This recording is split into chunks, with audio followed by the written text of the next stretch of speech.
आज हम एक ऐसे देश की यात्रा पर चलेंगे जिसे अक्सर पिज्जा और पास्ता तक ही सीमित समझा जाता है, परंतु वास्तव में वह देश इतिहास, संस्कृति, विज्ञान, सौंदर्य और आंकड़ों से भरपूर है।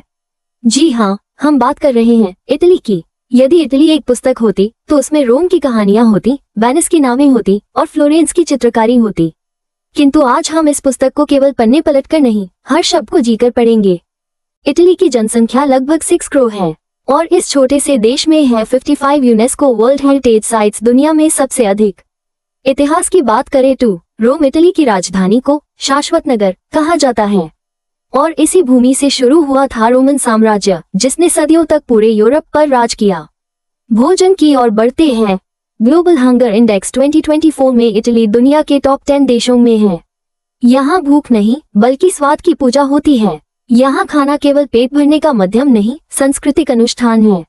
भोजन का इतना आदर है कि दोपहर में दुकानें बंद हो जाती हैं, लोग आराम से परिवार के साथ भोजन करते हैं। जीवन की गति थोड़ी धीमी पर अर्थपूर्ण है।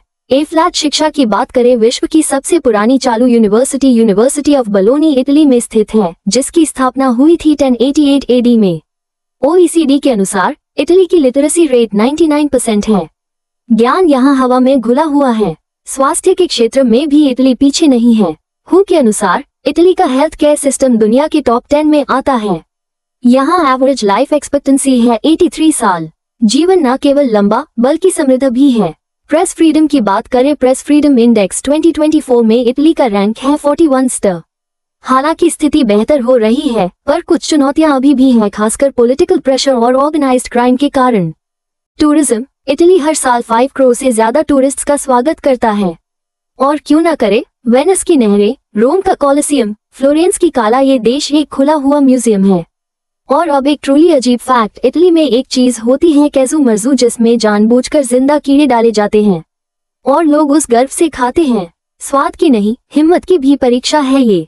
राजनीति की बात करें तो 1946 से लेकर अब तक इटली में 70 से ज्यादा बार सरकार बदली है। हर 1.5 साल में एक नई गवर्नमेंट। सोचिए जरा स्टेबिलिटी का लेवल। कुछ कल्चरल फैक्ट्स, इटली में शाम की सैर, जिसे कहते हैं ला पासेगिटा, एक परंपरा है। लोग दिन के बाद निकलते हैं सड़कों पर बिना किसी डेस्टिनेशन के, बस अपने जीवन से जुड़ने के लिए। और यहाँ बिल्ली को लेकर एक अलग ही प्रेम है। रोम में बिल्ली को लीगल प्रोटेक्शन मिला है। आप उन्हें एंशिएंट रूइंस में आराम से घूमते देखेंगे, कोई उन्हें परेशान नहीं करता। ए फ्लैट अर्थव्यवस्था की बात, इटली की GDP है $2.2 ट्रिलियन, जो यूरोप की 3rd सबसे बड़ी इकोनॉमी बनाता है। और हाँ, वाइन, इटली हर साल 6 मिलियन टन वाइन बनाता है। कुछ स्पा तो वाइन बाथ थेरेपी भी देते हैं। हाँ, लिटरली ड्रिंक मत करो, डूब जाओ। और अंत में इटली को बेल पैसे कहा जाता है, अर्थात सुंदर देश।